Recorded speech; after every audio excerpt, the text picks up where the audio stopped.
What's up, fellow gamers? Phreak here. I'm the design lead of Summoner's Rift Team's live pod, and I'm here to talk to you about patch 25.09. It is the Season 2 update of the year. It is Spirit Blossom, and I think it's going to be a really awesome patch and a really awesome season. So a very brief couple of preamble topics. One, what happened to the last patch preview, and even the patch itself. I took a week off. I went to go visit some family, played board games with my nieces. I was there for Monday's reactive balance meeting. So in terms of target selection, I was there. I implemented some changes myself, and then I was on break. Someone else took over, ensuring the patch went out reasonably well. There were some gaps, unfortunately. Definitely there were some misses. I'm not going to blame other people necessarily. It's not stuff that I would have necessarily caught. But that's why there wasn't a video. I was on break, and basically other people reverting any of my changes. That got a little bit tougher because there's just kind of reasons why. I don't dive into too much, but hey, by the way, we had some kind of weirdness last patch because I wasn't there for finalizing the patch, essentially. The big thing, though, is that this is 2025 Season 2. Again, I think it's going to be really awesome patch, really cool stuff here. Very excited about all of it. Let's go. Let's talk about what's going on. All right, so first up, this is not the most exciting. It's not really an order of exciting. It's an order of basically alphabetical. Atakhan changed. So instead of Ruinous and Voracious Atakhan, there's just Thornbound Atakhan. There is a lore reason why. Feel free to read up on that overall. The varying spawn location between top and bot is still there, but there's no longer a different form based on how the game played out, ultimately. The things that matter is that it is taking the moveset from Ruinous, which is the Flowers Atakhan, the most common Atakhan that we all ran into in our regular games. It deals somewhat reduced damage here, especially in the multi-hit case. The updated effect is that instead of spawning a bunch of bloody petals around afterwards or blood roses around, it's going to just give you a bunch, and it's also going to consume all the other blood roses around the map, and then upgrade the total AP, Adaptive Force, and XP give by 25%. That's replacing the 25% bonus Epic Monster stuff. Again, replacing the extra flowers on the ground. And instead of the 25% Epic Monster damage, the other effect is that it's going to give an explosion on kill. I mean, this is a slow and percent current health damage, so it can't kill by itself, but it will kind of let you multi-kill and go through. It's been in playtest for a while. The other thing is you get +1 rose on takedown, or 1 petal on takedown. That's, of course, global to the team. Petals are always global to the team. So this does basically give the team that takes Atakhan a power spike. It then gives them sort of fight snowballing, essentially, both long-term and in the fight itself. As always, we can tune things as needed, not a big deal, but that is what is happening here with the power of Atakhan and the new form coming out. Next thing, there is an update to Bounties. I did the work here on this one. One way to think about this is that this is basically Bounties 1.3. It is a small improvement of the previous Bounty system. It is not Bounties 2.0. There are tentative plans to do a Bounties 2.0 for the start of next year. That may not happen. We may change our priorities, or it may just not be very good. We don't finish implementing it, or we leave it in the oven for longer. We don't know. This hasn't really started outside of a minor paper kitting and the idea where we want to go, and there's some kind of minor buy-in here, but we'll see. The point is to set expectations. This is not it's the bounty rework. It's let's make some more incremental changes. Keep in mind, over the last 4 months, we've had a couple of small updates that have gotten it progressively better and better. I think the system is overall smarter, keeps getting smarter, and so this is a slightly larger hit in making the system smarter again. So 2 systems here, right? There's the objective bounty system and the champion bounty system. They do interact pretty strongly. So some cleanup on objective bounty sort of formulation, the formulation of who's winning and who's losing. Basically, tuning up the value of gold leads, tuning down the value of objective leads on average. Not much else to say there, except that the types of things you're going to tend to look at on the scoreboard and pay closer attention to are going to tend to be the things that are more valuable now, to continue to try to match player expectation and try to also match a decent amount of data-informed, win rate prediction, power of objectives kind of things, right? So trying to have those line up.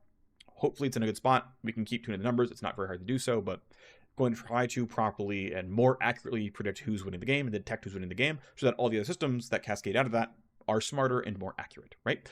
Next thing, we're actually buffing objective bounties pretty meaningfully. So the way the system used to work is it would basically gauge how much team is winning, and then if it thought you were winning by enough, it would then play up the bounties. This is why you could see outer turrets be worth 250 or 300 or 350. I think the max was 60% more, so maybe it could go to 400 at the very highest for outer turrets. And you would see like dragons worth 500 or 600 or 700, 800. That was like, oh, the lead is so big. We've said that dragons are now worth extra 100 gold, extra 200 gold, extra 300 gold, right?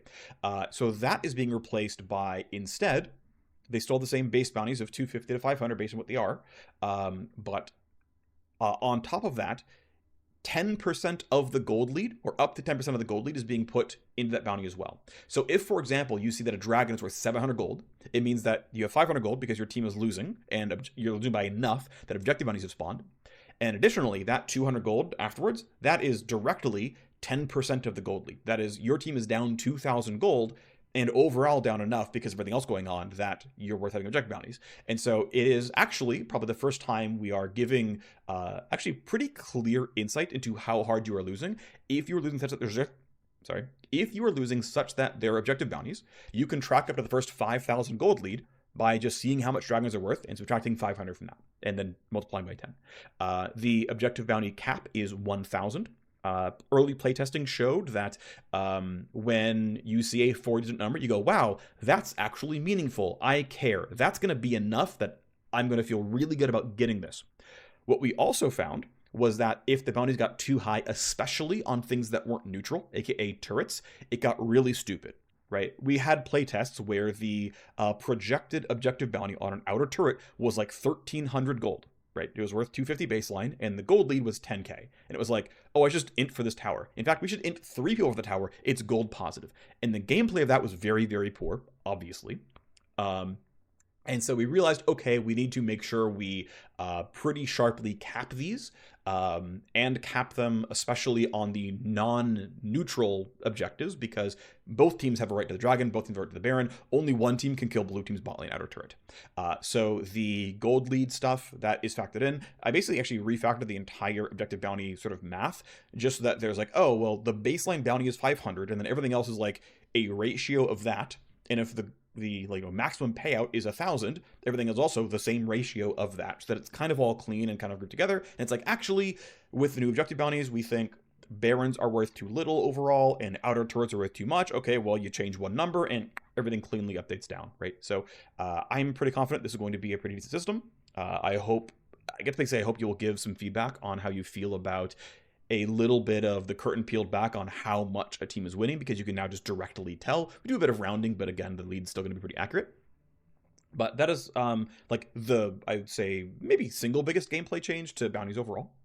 Next thing is we have changed how champion bounty suppression works. The tuning had continued for a while to be a little bit too cautious. I think on live right now, the tuning of suppression isn't too cautious, but we're just trying another version of this, which is kind of hand in hand. We are tuning up champion bounties a little bit. This is actually going to be probably the most aggressive bounty tuning we have ever seen in League of Legends. I could be convinced that there's another tuning that was slightly more aggressive than this, but basically champions are going to have pretty big bounties on their heads now. It's about 15% higher than what you see right now on live. The difference, though, is that the mechanic of champion bounty suppression, instead of saying, well, if you're losing by enough, we'll get rid of the bounties on your team, now it says, if your team, basically, if we are not confident you're actually winning the game, you just don't have a bounty on your head. So that means, the 15-minute mark, there's a 7-0 Vayne and a 7-0 Pantheon. They will probably both not have bounties. Right? They're on the opposing teams is the point here. They will probably both not have bounties because the game is close. And the feeling I get and the feedback I've gotten from listening to players and looking at screenshots, reports, whatever, is like, hey, it feels really weird that I'm trying to carry my team. They're not doing very well, but because I'm doing so well, the game is close, but this is an uphill battle. Technically, we're equal level, we're equal gold, we have equal drakes. I'm doing my very best here, but wow, it feels like my team is dead weight, and I'm just rolling around with 700 gold on my neck, and it's that feels really bad, even if the game is technically not losing. Now, of course, maybe Vayne having 7 kills versus Panther having 7 kills is actually, Vayne favored. You could kind of make that argument, sure. We don't really track for what champion you are for things like this. But to say, okay, well, if your team is actually winning and we're confident that your team is actually winning, you're allowed to have a champion bounty. If we are not confident your team is winning, no bounties on you, or probably in that case your opponents as well. So it basically just kind of shifts the window down, but it means that after 6 minutes, because the first 6 minutes we still don't mess with suppression at all, we let that exist for the early game,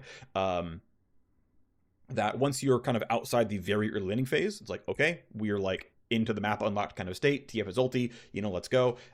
If you're not confident that you're winning the game by, a meaningful amount, you will not have bounties in your head. Other minor stuff here, you will no longer increment your champion bounty while in champion combat. So if you have a 100 gold bounty in your head, you get a double kill, they shut you down, you only give out a 100 gold shutdown, but then you leave combat and that money will kick in and it'll be like, hey, by the way, you probably are back to 100 gold bounty again, instead of being at like a 300 to 400 gold bounty because of your double kill and giving that away right away, even though it was all part of the same combat. We're basically getting rid of the sequencing mattering here in this case. Now, the one thing I'm going to call out here as I stay on this slide for a little bit longer is I am expecting players to see 2 bits of weirdness, and I don't think it's solvable. I think it's kind of intractable in a space like this. And so what I'm hoping is that the primary audience for players who care about the bounty system, that they are smart enough to be like, well, if I want to go back and look, I can figure it out. So the tenets here are, when bounties exist, they are fair. And then if I care enough to figure out why I have a bounty, I can figure it out reasonably well, or at least it makes sense. And I'm like, yeah, that tracks. That tracks the logic, right? So here's why this is going to be weird and why I'm like, hey, a little bit afraid here, okay? Right? We recalculate whether your team is winning or losing relatively frequently.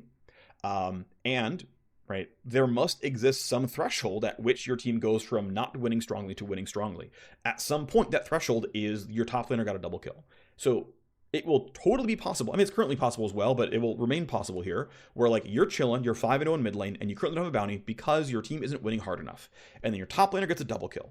And because of that, your team is now winning hard enough. And you're 5-0 on Hui, and you're like, my bounty went from 0 to 500 or 400 or whatever.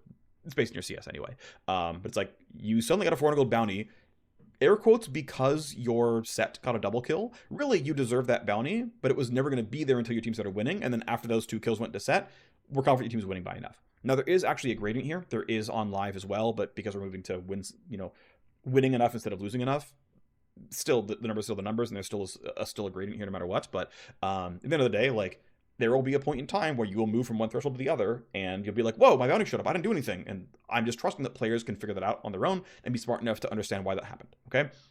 That's the one tough thing. The other is that the in-combat, out-of-combat timing is not always going to be the same as the winning and losing timing, right? Because the combat timer is, you left combat 5 seconds ago. That is not always going to line up with the my team is winning tick rate at the same time. We don't tick which team is winning and losing like 5 times a second or anything. It's a little bit more slow than that, because it doesn't need to be hyper accurate to the quarter second by any means. But what's going to mean, you'll be like, okay, like there was a fight and my bounty went from 0 to 200. I'm in combat and it went to 200 because the suppression went away. And then combat ends, and my bounty goes from 200 to 400 because now combat resolved, and I get another 200 from the combat itself because it's got a triple kill or whatever, right? That is also something that can happen. That is also going to be there, right? So you're going to see numbers kind of flying around. They're going to bounce up and down. That will be true. We know this is happening. Again, just kind of hoping people are going to be smart enough to understand the inputs here and figure out, okay, I know why I deserve it because we're winning. Okay, I know why I deserve it. I got a double kill. Move on from there. Next slide. Next thing coming out of the seasonal pod was a Epic 2 Void update to Void Epics. We have felt for a bit here that there are too many epic monsters now, and so we want to pull this down because we are basically, the way I view it, this is my view of the space, although I couldn't tell you exactly what is in the minds of the designers who worked on this, but the way I feel about this is there are too many things pulling players to have to group together. That there's supposed to be a little bit more time where you can go do stuff by yourself and stay on a side lane and go do cool stuff and not have to group, not have to team fight, and just have a little bit less pressure to group up all the time, right? I think maybe even after this update, that will still be true, and we should have even fewer things, slightly, to do around the map. I'm not sure, maybe. We'll see how this actually feels long term. But with Atakhan getting added, with 2 grubs being added, we think there's like a little bit too much going on, and so let's pull back. So the first grub spawn goes from 6 minutes to 8 minutes, and it no longer respawns second time. So there is essentially 1 fewer camp to kill on the top side of the map. Okay, great. Next thing, Because there's only 3 grubs instead of 6, they are slightly stronger per kill. I believe the first grub is technically unchanged, but the second grub has a stronger dot, and the third grub now has the Void Might spawn. Also, you only need to kill 2 for feats, and so no longer is it like, we killed 1, it's good enough, nothing else matters. It's like, no, if you kill the second, you get a feat point. If you kill the first, of course, you get your jungle item to be happy. And if you kill all 3, you get grub. You get the little might. So each one should be incrementally useful here. That's the hope here, right? So it's going to be nice to finish the whole camp, but it should also be kind of nice to take 1. It's been the goal the entire time that taking 1 grub and leaving is okay, but taking the second should be worthwhile now. Feat point being part of that for sure. Because of the timer changes here, with this coming in at 8 minutes, Herald's been pushed up to 15. It's still after plates fall. I think we are very confident we do not want Rift Herald before turret plates ever again. It did really bad things for the laning phase overall, and so we would like to make sure that's not going to be the case anymore. But so Herald being moved up 15 minutes just because, again, there's a pretty long gap with grubs. Not a huge deal, but hey, the math is there. Next change is Rift Herald's becoming a slightly simpler but also more deadly camp. Basically, Rift Herald's basic attacks don't deal enough damage for anyone to ever care.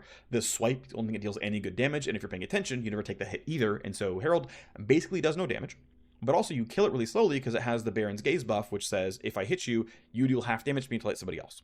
Now, a good player, if they do enough damage, can have the Herald only ever use swipes and never take the debuff anyway, so the whole sum here, from my understanding of the goals here, but also my understanding what the results are going to be, is that Herald will be easier to take and harder to optimize because the swipe is not all the damage. The basic attacks are going to be substantially more lethal. Also, Baron's Gaze, just like it's not there. So it's like, if you're able to really tank it well and be smart, whatever, it's like, nah, it's just gone. We accept that Herald is like kind of free, and that's fine. But the basic attacks are going to be more threatening. Okay, fine. And yeah, ultimately the camp will be easier to take. It will literally die faster. It will also deal more damage back to you in the average case, and that's basically Rift Herald. The Herald Summon is going to be essentially buffed. I don't know the exact tuning here on the numbers. I haven't looked, but essentially, one is going to be easier to steer, especially early on. The second thing is that the charge itself, I think, is doing slightly more damage, but it's going to deal reduced damage on charge 2 and 3, so that you can't necessarily get 3 towards the same lane or something like that. It's going to be much harder for that to happen. But also, if you screw up and you try to Herald charge, but you miss and you hit the wall, Herald will be like, well, I'm close to this tower. I'm just going to do the PvE charge here inside this turret and be like, yeah, you screwed up here, but here you go. Let's deal the damage. And so it'll be easier, especially in lower skill brackets, for Herald to be a high value objective because it will much more reliably slam a turret. It'll also be easier to drive. So if you're not highly practiced with playing Rift Herald, it'll be easier for you to go where you want to go. That'll be useful here as well. Updates. All right. Next thing, this is mostly under the hood. It shouldn't affect players very much, but we have added position binding and used that to update lane swap detection. So jungler and support are now going to be official roles in Champion Select. Technically mid, top, and AD carry, or mid, top, and bot will be as well, but they don't have any gameplay ramifications. But essentially, if you are the official jungler, you have to be the official jungler to be able to pick Smite in Champ Select. Of course, custom games are exempt from this rule. Custom games have nothing going on here. You can grab Smite whatever you want. You can grab items whatever you want. No big deal here. But if you're playing a match-made game with roles assigned to it, Smite is only pickable if you are a jungler. If you switch into jungle, Smite comes into your non-flash slot. I think there's literally a tier list of what it will replace in what order. And of course you can switch around as needed. There's no problem there. And as soon as you switch out from being a jungler to being a support, bam, it gets replaced with whatever the old summoner was. And I think it just remembers or something like that. I don't remember exactly, but regardless, you can only have Smite if you're a jungler, and only one person can be a jungler. If you're playing something like I think Flex Q, it will, 5-stack Flex Q, it will just, I think it already happens right now anyway. It'll be like, well, one of you is not a jungler. If you all queue jungle, it just switches all your roles around, and one of you is a jungler and gets Smite and move on. Next one is, if you are the official support, I believe you start the game purchasing World Atlas, and World Atlas is not sellable. If you buy it, it is yours. You can't get rid of it. And if you're not a support, you can't buy it.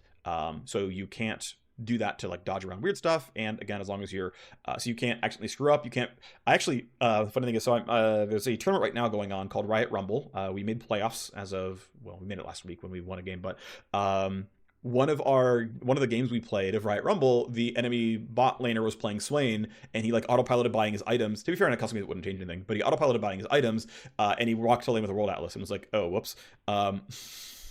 And we still lost. Oh well. But anyway, in a match-made game, it's like, oh, well, you actually can't grief your starting items. It's like, oh, well, I'm playing Senna, but I'm playing Senna AD carry. Okay, well, you literally can't buy World Atlas. It's not available to you. You can't grief your build there. I'm playing Farm Senna or Farm Seraphine. You just, here you go, buy your tier, buy your Doran's Ring, whatever. I'm playing support, whatever. Like, so it's a little bit easier, right? You can grief yourself a little bit less hard. Kind of nice stuff there. We are ultimately not auto-buying you a jungle item because there's 3 options. So just remember to buy your jungle item. Okay, fine. So again, no major gameplay impact. We think the primary upside is that you can get screwed up a little less. You can make slightly fewer mistakes. It's just like a very, very minor kind of light thing there. But because we now have official role selection, the reason we actually didn't even tie to support item for pro play for lane swap in the first place is because I knew from pro play past that a pro team would be willing to be like, well, I'll just start with a longsword or boots, and I get to dodge lane swap detection. Look, I'm not lane swapping. I'm a top laner. I'm Senna with boots of speed. And it's like, okay, that's...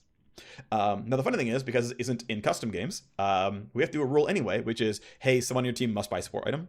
So we're actually making a rulebook change. But because of the rulebook change, we can be like, well, we can tie a lot of lane swap detection to the support item now, because I don't care if Lissandra roams top and does a gank early. That's fine. That's not a lane swap. That's just playing Lissandra correctly. And it's why like junglers are never tagged for this, right? Because like of course jungler's going to be in a lane really early on. So what the nice thing is that it means that you cannot be penalized if you are a top or mid laner just hanging out and someone walks in your lane. If the mid laner walks in your lane, it's fine. The AD carry walks in your lane, it's fine. If the support walks in your lane, you are still not penalized. Now you're still sharing XP with somebody, sure, but there are no more penalties on the mid or top laner for someone showing up in your lane. That's gone entirely. So that's the big rejoice. That solves a lot of problems here. That like a lot of the ear flicks with current lane swap detection. There are some things that are still gonna happen, even if like Tahm Kench and Vayne lane together. I should say K'Sante and Vayne lane together. The turret is still gonna take reduced damage if Tahm Kench. I keep saying Tahm Kench. If Mbessa and Vayne lane together, the turret will still take less damage. If Mbessa and Vayne lane together, the defending champion will still get reduced damage taken while hiding under their own tower. If Mbessa and Vayne lane together, the defending champion will still be given all the last hits that the minions take in that lane. Because what we discovered by doing this, by like trying this out and having gameplay analysis, which has like former LCS player and a former LCS coach on staff, is like, hey, so we just have like K'Sante and Kai'Sa just lane top lane. They tower dive the top laner with our jungler. It always works. Our Leona just sits there on her tower and hopes she doesn't die, or double jungles, but she just like doesn't join the tower dive. And it's worth it. And we're like, okay, we still need some things to happen then. Okay, fine. We will still make you undiveable. You'll take reduced damage. The turret can't be killed, so you're not gonna like farm turret plays afterwards. Okay, fine. We think that the only real play that pros will have then is if they really want to lane swap, Kai'Sa and K'Sante can like duo lane top, fast push 2 waves, and then like slowly freeze it. The slow freeze will still give the defending Mbessa perfect CS, and their Leona is still useless getting tower dove and they're farming plates on you. But like, yeah, okay, if a team wants to lane swap, they can like they can have their support gain no income. They can have their top laner fall behind in XP. They can have their top laner and AD carry share gold, and they can lose plate spot lane. There might still be a team that lane swaps because of that, but I think it'll be under 10% of games. But like that's kind of the only play that you can make, because you literally cannot tower dive. You cannot kill turret plates. You can only try to freeze. And then yeah, at 330 you can do the late swap and be like, okay, well Leona walks top lane at 335. We're just playing 2v1 now. But like that's fine. The late swap is just part of League of Legends. That's just macro at that point. So again, I think most teams won't do that because they're going to be set really far behind in gold and XP and whatnot. And we circle back to like the penalties for non-supports, by the way. If you are a support and you walk into mid lane by 215 or top lane by 330, your support item does not do anything. You do not get gold for hitting a champion. You do not consume stacks for hitting minions. And in fact, if you do less than a minion, you get 0 gold from them. You get 0 gold from minions, and you get 0 XP from minions, and your item doesn't work. So if you want to be like, hey, I'm wave 1 roaming mid lane as Pyke, or Twitch, or whatever, that's fine. You can like go hit the guy. You're not penalizing your mid laner other than kind of absorbing some of their XP and whatnot. But you're not like hard griefing them. You can go harass that guy and be a jerk, whatever. But your mid Lissandra is like just, sharing XP with you. You're getting 0 for your share, but they're just getting their normal shared XP. You can go hit the guy. Okay, fine, have fun with that one. But at least you can't grief your own mid or top laner for doing this, as long as you don't tower dive top lane where it deals 10x damage. That's still there. So that's the end result of lane swap changes, right? All right, move on. Death screen update. This is kind of minor UX UI stuff, but essentially if you are dead, your screen is going to be less gray. There is going to be a little spectate UI box in the bottom, so you can go see what your Tahm Kench or your Ambessa or whatever is doing. Just a sort of minor quality of life stuff. I think it actually feels really good to the death screen, which cool stuff. As someone who gets like 7 deaths a game, big upgrade for me. Next up, this is probably my favorite thing coming out of this patch. I think it's really, really, really good. I love that we're doing this. We are adding some what I think is rather powerful griefing detection. It is significantly more robust. There are some fairly lofty predictions here.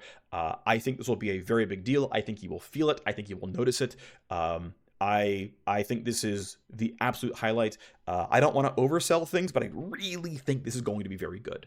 I really, really do think so. Also, I just want to remind people that our griefing detection does care about players getting reported, just in general.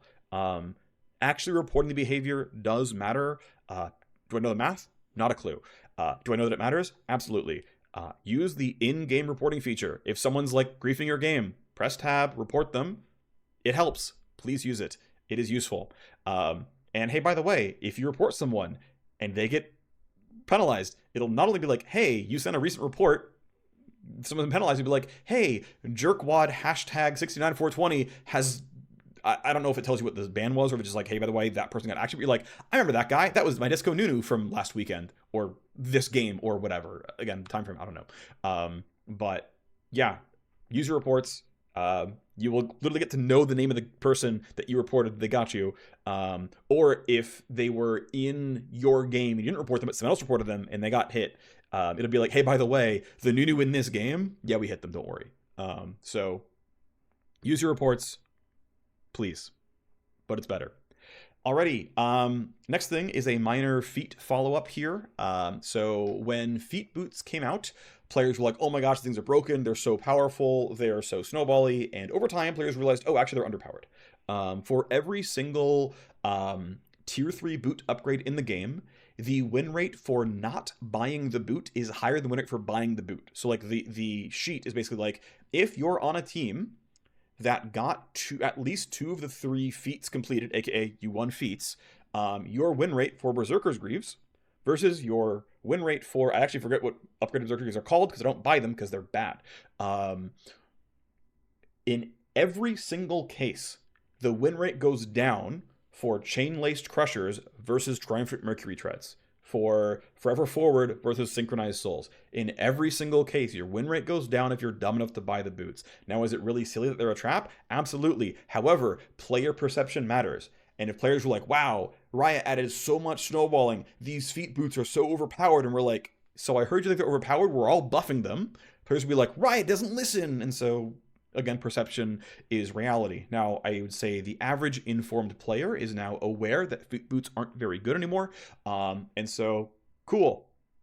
We can finally buff them and match player perception. Now, I think also, I feel this way, and the design work here is in line with how I feel, so I'm just going to sort of speak from my viewpoint here. The amount of power we can give these, like on a per slot basis, actually is not very high, and so I'm a really big fan of being like, oh, the primary buff vector is making them cheaper, right? It just costs a component, basically, and you get like maybe a bit more than a component worth of stats here, or close to it, because you had to, complete foods to get them, right? It's supposed to be a reward of some kind. So the Synchronized Soul upgrade is being decreased by 20%, but again, the price is going down by a third.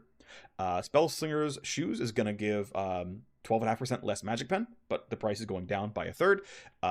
Swift March is actually getting pretty meaningfully updated. It is inheriting a 5 move speed nerf from Swifties itself. We'll talk about that later. But instead of giving 4% of your total move speed as move speed, it's going to give 5% of your move speed as ability power, or 3% of your move speed as attack damage. That is generally weaker by a pretty meaningful degree, so that is a nerf as well. And of course, the item is 1/3 cheaper. So the goal is to make these about as good. We'll see.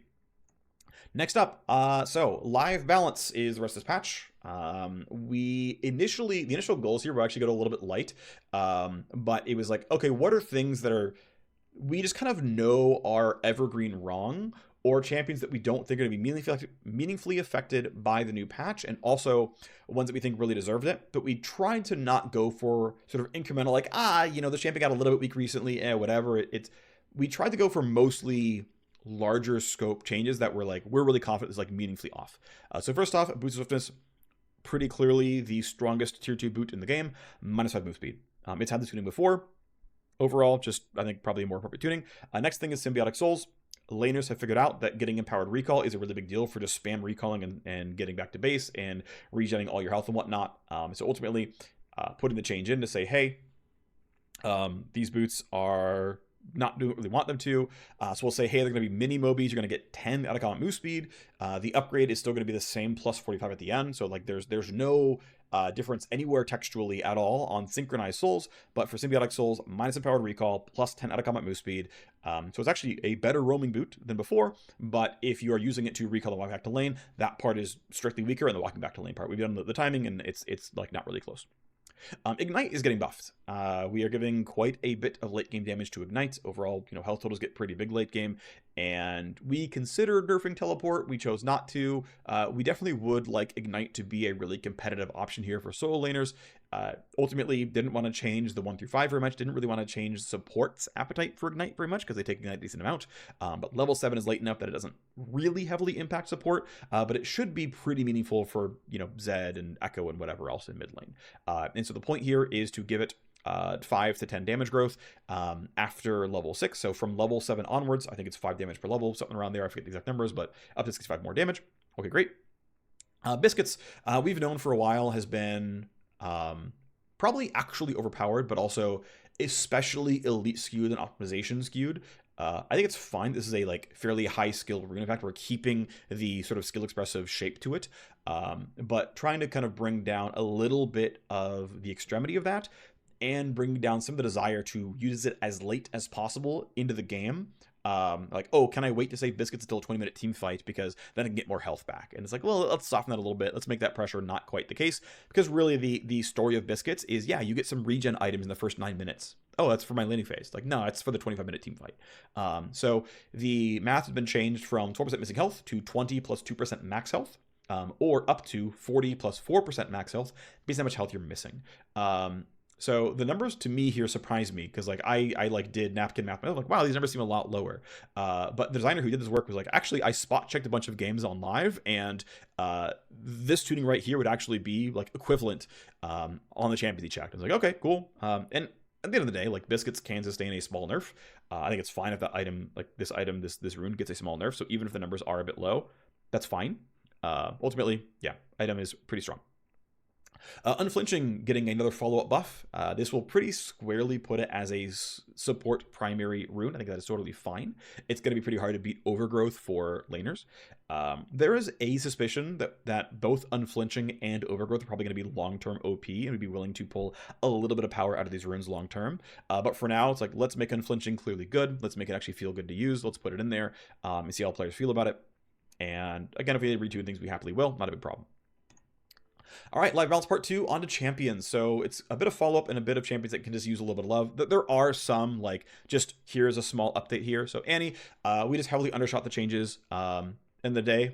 We did. It's not like we did the math wrong. It's just the expectations were just incorrect here. And obviously Annie lost a ton of win rate, and so we're trying to give her a ton of win rate back.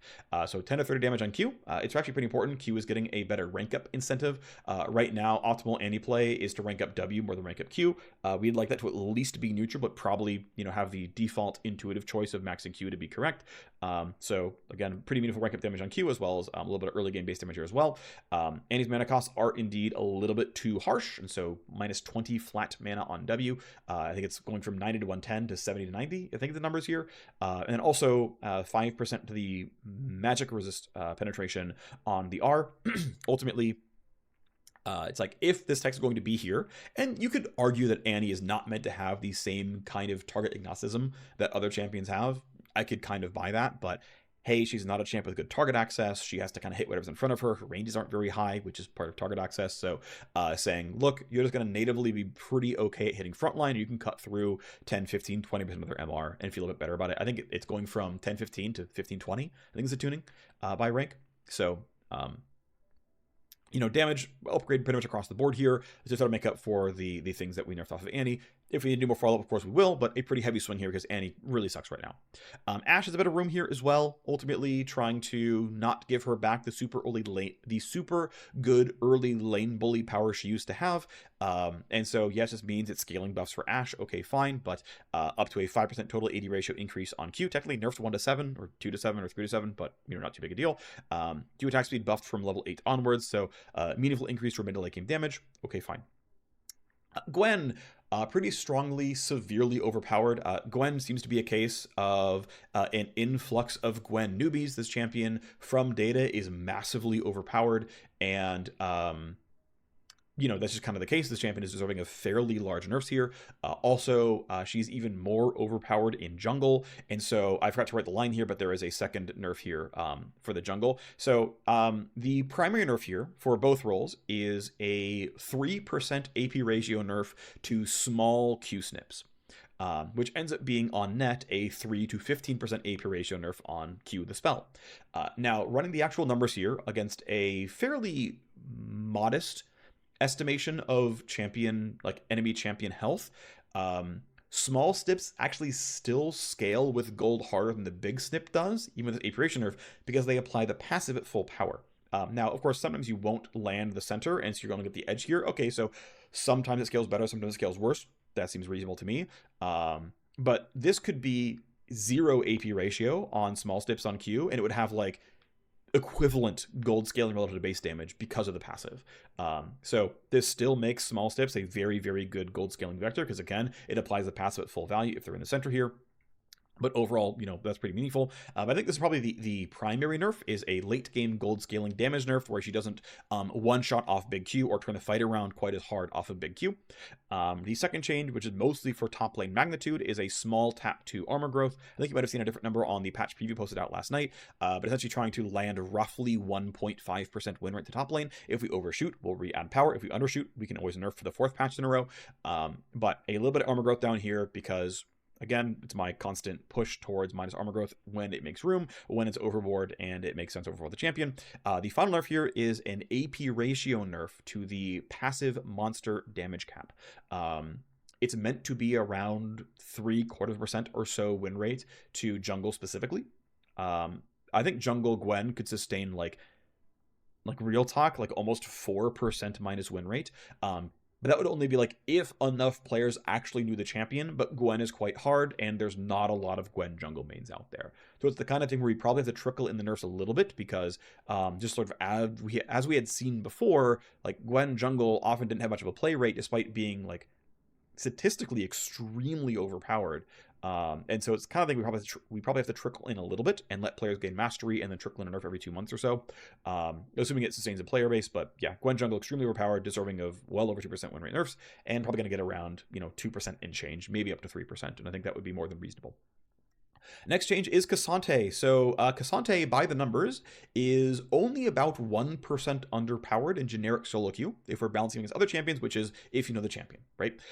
So Cassante is actually, I would argue, not really pro-gel. And in fact, as soon as lane swaps went away, Cassante's presence dropped down to 10%, which means Cassante was kind of getting buoyed by lane swaps. And Cassante is just well, he's a tank, he's out there, and he's kind of 1% underpowered, and so we should buff this champion. The push is to be hey, Cassante's W has the most gameplay attached to it, and so it's a place to give power that allows opponents room for counterplay. It's tied pretty strongly to all-out damage output, so you get the variance there as well, which is kind of nice. Also, what's worth noting is that Emax second Cassante is higher win rate than Wmax second Cassante, and so the actual correct thing to do is to ignore W.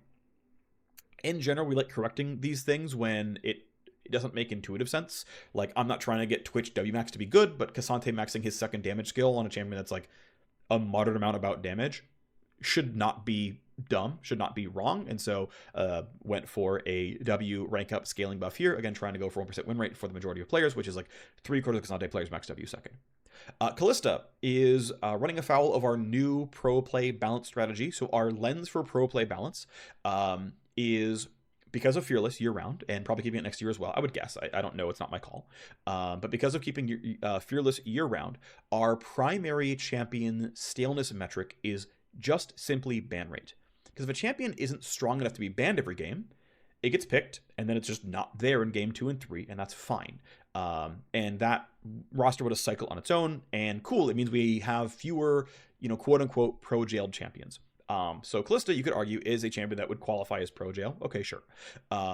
So Kalista is so strong that players won't even let her get picked. They will just ban her outright and never let the champion get played. And so a ban rate over 75% says, wow, this champion is so strong, people won't even let it in Fearless. And I know LTA is playing best of 1 and LEC is playing best of 1, but a lot of leagues around the world are playing BO3, whatever.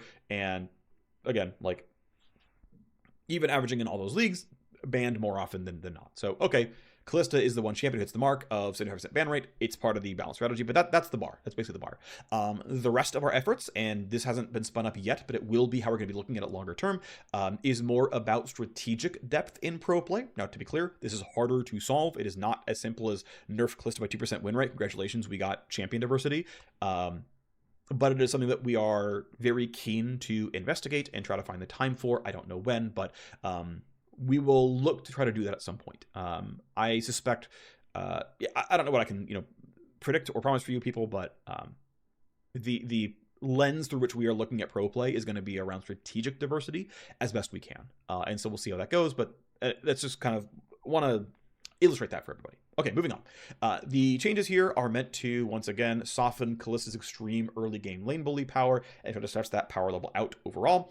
Minus 20 base health, minus 2 base AD, minus 5 base damage on E1. This is not the per stack damage. This is the like base damage of Rend. Now, to be fair, every Rend will use that E, but single attack E is going to be slightly more effective than 7 stacks E, like on a percentage level anyway. The compensation here is 0.75 AD growth. That's worth noting. Kalista Q and Kalista E are total attack damage ratios, which means up until around level, I didn't do the math here, but I assume it's going to be around level 5 or so is the break even here. So it's going to make her early game laning definitely worse, right? The E trades are worse. The ability to burst her back is worse. The ability to do sustained damage is clearly worse. By level 5 or so, your total AD is the same. It'll take a little bit longer for your total Rend damage to get higher, and then it'll take even longer for it to make up for the health nerf, and that your damage is going to be higher enough. But this is still going to be probably a little bit of win rate negative to Kalista, but not a huge degree. But should be meaningful to pro play in that it should open up more matchups that feel like they can fight Kalista early on. Next change is to Leona. First change is her passive duration going from 1.5 to 2 seconds, so it's going to be easier for her teammates to use the stacks. Next is minus 5 mana cost on Q, and the next is taking the E mana cost from 60 flat to 40 to 60 by rank to give Leona more room to try to keep scrapping early on. End of the game, though, her mana growth is pretty solid, and she's not going to have real mana problems late game, but in the early game, she's able to fight a bit more often, look for more speculative E casts, and feel better overall, and especially in solo queue, better coordination with the teammates with the passive. Next up is Morgana. Morgana is often a pretty high ban rate consideration. Ultimately, we think we have some room here. This champion is pretty commonly weak. And yeah, at the end of the day, she's a bit weak. Her banner is not so high that we are not able to buff her, and so we're going to buff Morgana. Oh, this is not meant to be Morgana. This is meant to be to Fury. Sorry. Morgana has a change where Morgana is getting, I think it's 20 flat damage, 20 flat shield on the E, is getting plus 10, 5, 0% move speed on R, and getting plus 25 flat damage on each half of R. So better ults, especially kind of early game skewed here, and a better Morgana shield, a better black shield, which you could argue is early game shield because of the 20 flat value there. So sorry, that's obviously the wrong thing. This is not the thing going on. Nefiri's changes are this. Nefiri is the most banned champion in League of Legends. The win rate data is more than supportive of this champion being pretty good. Now that Nefiri has solid agency, no longer needs to have the really buoyed win rate she used to have in the old version. And so we will tune Nefiri to what makes sense and feels good for Nefiri players and feels fair to play against for Nefiri's opponents long term. Absolutely the case. So the change here is larger downtime of the W, especially early game. W is clearly max second. It's not going to get close. I mean, it technically gets closer here, right? The rank up at 7 W gets a bit nicer, but realistically, it's a 1-point wonder. This is not going to, this is going to be a full power nerf to level 14. Okay, fine. Taking 10% off the bonus AD ratio of E1. Just some damage down, some snowballing down. Nefiri tends to be pretty snowbally. And yeah, the counterplay against Nefiri feels sometimes too hard. And so right? More W downtime means you have more room to land all your stuff against her. All right, last but not least on the live balance front for champions, we are buffing Orianna, taking up to 15 mana off the queue. Level 1 queue basically doesn't have a real mana cost. Doran's Ring basically keeps up with the cooldown of mana cost itself, but hey, the incentive to finish maxing out Q is a little bit nicer without a mana cost, dingling over your head there. Okay, fine. Rengar, not really a live balance update exactly, but we're changing Rengar's recommended items. From what we can tell looking at data, first slot Yomu seems pretty bad. There are better replacement options out there. Hubris and Voltaic Cyclosword look kind of the nicest, but just kind of moving around some recommended items to overall look better. LDR seems clearly better than Cyrilda's, but Cyrilda's sitting around there occasionally, and just trying to give Rengar a slightly better set of rec items.